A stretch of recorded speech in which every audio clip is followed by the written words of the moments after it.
Est-ce que vous avez déjà entendu parler de la Golden Hour, l'heure dorée? Cette première heure magique, on dit parfois aussi les 2 premières heures après la naissance. C'est un moment vraiment hyper intense, hyper intime. Et c'est hyper important, pour le coup, de la préserver, de la protéger, parce que c'est vraiment une seule fois que vous allez la vivre ensemble. C'est hors du temps. Et là, il y a beaucoup de choses qui se jouent.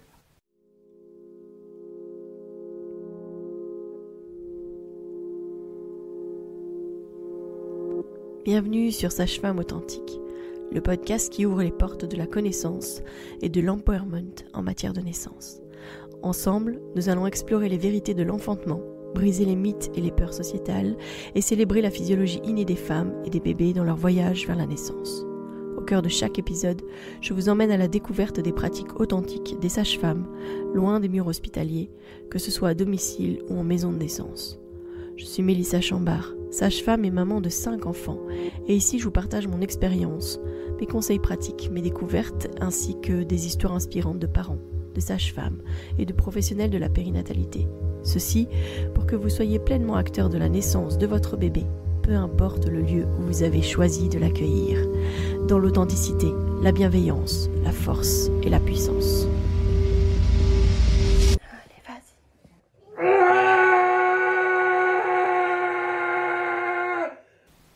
Dès sa naissance, le bébé vit vraiment une transition qui est incroyable, parce qu'il passe de sa vie dans le ventre de sa mère, dans l'utérus, à une vie à l'air, où il va commencer à devoir respirer, etc. Son corps, il doit vraiment s'adapter au changement et c'est brutal. Je veux dire, entre le moment où il est entre les deux, comme j'aime bien rappeler quand même que les bébés naissent en 2 temps, d'abord la tête, puis à la contraction suivante, souvent, il va tourner, se restituer et sortir. Et quand il va commencer à prendre sa première inspiration, quand il va s'adapter, etc., son corps doit s'adapter au changement très très rapidement, brutalement finalement. La température, il fait froid, il est plus dans de l'eau, il doit apprendre à respirer par lui-même, faire circuler son sang différemment. C'est énorme finalement comme transition. Et je crois qu'on minimise beaucoup en fait le besoin pour le bébé aussi de s'apaiser, de se poser, de s'habituer. Pendant cette golden hour, une des choses les plus importantes, c'est le pot à pot. Et le contact peau à peau avec la maman ou avec son autre parent si on est dans une situation où c'est compliqué, notamment avec une césarienne où potentiellement la maman n'est pas disponible, eh bien on pourra faire ce moment de peau à peau avec le papa ou avec la maman, si c'est un couple de femmes évidemment. Il ne faut pas oublier en fait que le corps de la maman, là je reviens quand même sur la maman, c'est la meilleure couveuse qui soit après la naissance. On sait en fait qu'au niveau de la poitrine, elle va avoir une température plus élevée et elle va maintenir de la chaleur pour justement pouvoir réchauffer son bébé. Donc pendant cette heure dorée, la meilleure place pour ce bébé, c'est contre sa maman, contre la poitrine de sa maman. Ça va aider le bébé aussi à stabiliser sa respiration et son rythme cardiaque. Parce que avec justement la proximité, la chaleur et aussi les hormones de l'ocytocine, puisque c'est l'hormone de l'amour, de l'attachement, qui va beaucoup aider dans ce moment privilégié. Le lien d'attachement, il se construit ici. Le bain d'hormones, d'amour, l'ocytocine. Je vous parle aussi souvent, je vous ai déjà parlé du proto-regard, de ce moment où le bébé a vraiment un ancrage hyper important avec ses parents. Et à quel point c'est important de préserver ce moment, de ne pas voler l'ocytocine du bébé et de rester vraiment en contact, le papa, la maman ou les 2 mamans, avec ce bébé. Parce que le bébé reconnaît la voix de sa maman, son odeur, le rythme cardiaque, la respiration, il connaît tout d'elle. Donc, quand il est complètement perdu, complètement paumé, parce que tout est différent, tout est nouveau, être mis contre sa mère, c'est ultra apaisant. D'ailleurs, on le voit, les bébés naissent, ils sont un peu perdus, les mamans les prennent contre leur poitrine et quasi immédiatement, ils s'apaisent. On voit en fait cette tension, cette surprise en fait qui s'apaise. Le bébé atterrit en douceur. C'est un moment ultra intense pour l'attachement entre les parents et le bébé, comme je vous ai dit plusieurs fois aussi, dans certains épisodes, le bébé s'amourache de vous et vous vous amourachez de lui. C'est le moment où vous signez et vous dites oui, oui, oui, je t'aime de manière inconditionnelle, oh là là là là là, avec ses grands yeux ouverts et il vous découvre. C'est vraiment des moments aussi qui sont gravés dans la mémoire des parents. C'est un premier contact qui va vraiment influencer aussi leur confiance dans leur parentalité. Donc c'est très très important pour le coup de préserver ce moment-là. C'est aussi le moment où on va initier, il va y avoir l'instinct du bébé qui va l'amener à chercher le sein dans cette première heure de vie. Le bébé il va faire ce qu'on appelle le breast crawl. Donc ici il est posé sur le ventre de sa mère, il est capable de crawler et de remonter, de ramper lui-même jusqu'au sein. Ça je vous en ai parlé dans un épisode il y a très peu de temps, à quel point en fait le pot à pot et le contact précoce avec le bébé protège finalement des hémorragies du postpartum. Et pourquoi ? Justement parce que ce bébé qui va venir instinctivement téter, alors qu'en fait il n'a pas faim, juste il est attiré par l'odeur des seins de sa mère. Au niveau de l'aréole, il y a les glandes de Montgomery qui ont cette substance qui vient lubrifier le mamelon et qui a une odeur qui est similaire au liquide amniotique. C'est comme un appel pour le bébé. Ça je connais, ça je vais y aller. Et avec la différence de couleur, puisque les seins, les mamelons, l'aréole a foncé en fait au cours de la grossesse, le bébé qui voit en contraste voit ça, et c'est comme une cible. Oui, je vais venir téter. Cette tétée, elle est précieuse parce que dès la première succion, en fait, il va stimuler la montée de lait, et donc l'ocytocine, l'hormone qui va aussi donc aider l'utérus à se contracter et à éviter les hémorragies du postpartum. Si en plus elle n'a pas encore donné son placenta, ça va aider le placenta à venir. Sa bouche, elle est faite pour téter et à ce moment-là, c'est le meilleur moment pour une première prise réussie du sein. Il y a une phase d'éveil beaucoup plus importante pour le bébé, donc ça augure en fait ses compétences à pouvoir le faire correctement.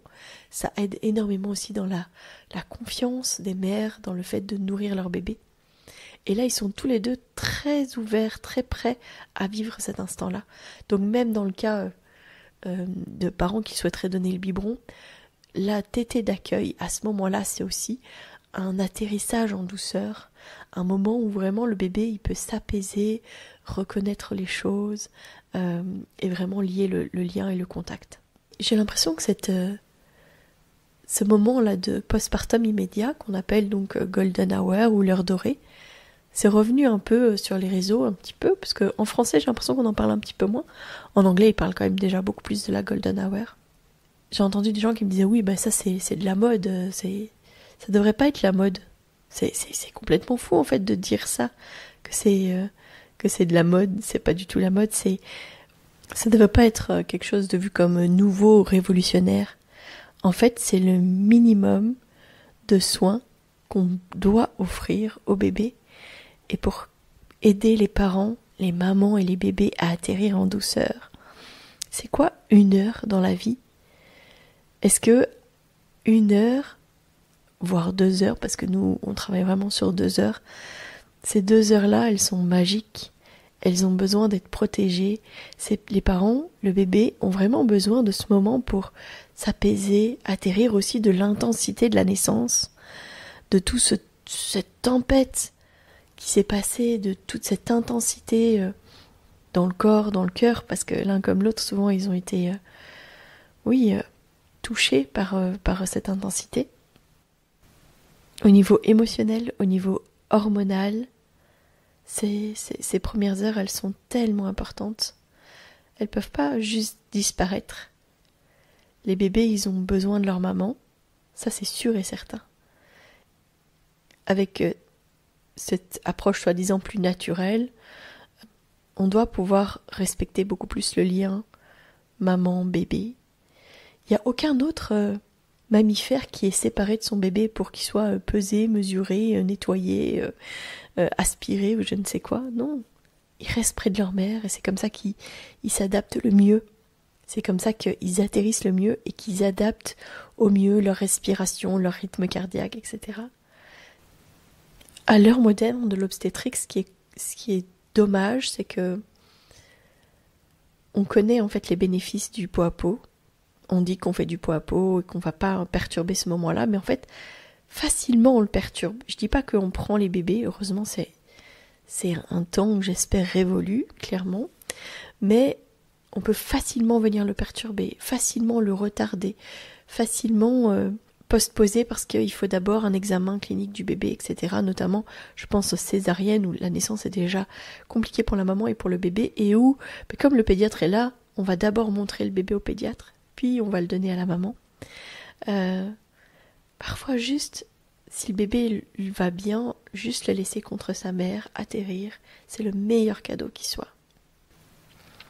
En fait, clairement, physiologiquement, le bébé et la maman sont faits pour ne pas être séparés juste après la naissance. C'est comme ça que on voit que tout le mécanisme est lié, que je vous disais justement, quand le bébé vient téter, il va aider à la délivrance, il va aider à diminuer les hémorragies, la maman va aider le bébé à réguler sa température, à réguler sa respiration, son rythme cardiaque, à initier l'allaitement, etc.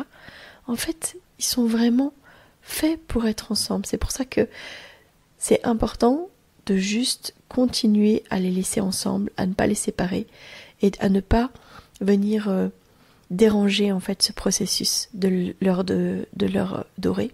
C'est aussi pour ça que on déconseille vraiment d'utiliser les téléphones, et on le dit déjà, ne serait-ce que pour la délivrance, de ne pas utiliser le téléphone avant la délivrance. Mais en fait, même pendant tout ce temps de poids-pot, ce temps de connexion, ce temps de rencontre, c'est bien en fait de ne pas prendre encore son téléphone. Autant vivre pleinement et sereinement ce moment-là. Finalement, c'est quoi les perturbations possibles dans cette golden hour? C'est les soins trop précoces. On va dire que il y en a beaucoup qui peuvent attendre après ça. Nous, en général, on ne pèse pas, on ne mesure pas. C'est même pas en général, en fait.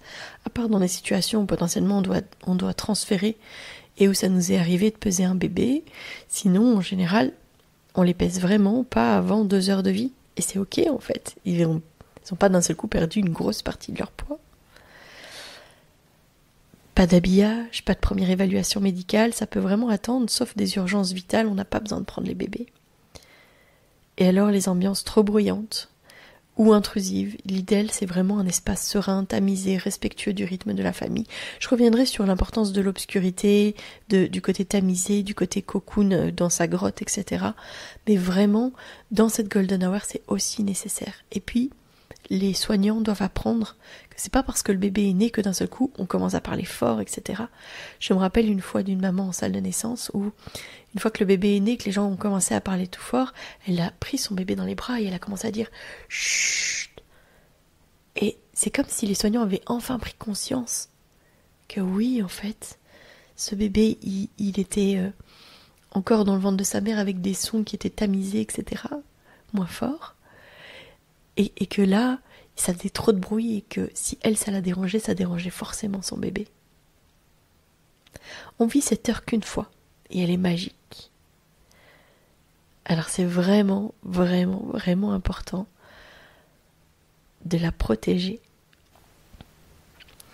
Et si jamais la maman et le bébé doivent vraiment être séparés pour des raisons médicales et que du coup cette heure dorée, cette golden hour n'est pas possible, alors à ce moment-là, le partenaire doit pouvoir faire du pot à pot avec le bébé tant que la maman n'est pas disponible. Alors évidemment, après ça pose question pour les bébés qui sont plutôt préma et qui vont être pris en charge directement par la néonate. Ça c'est encore une autre question.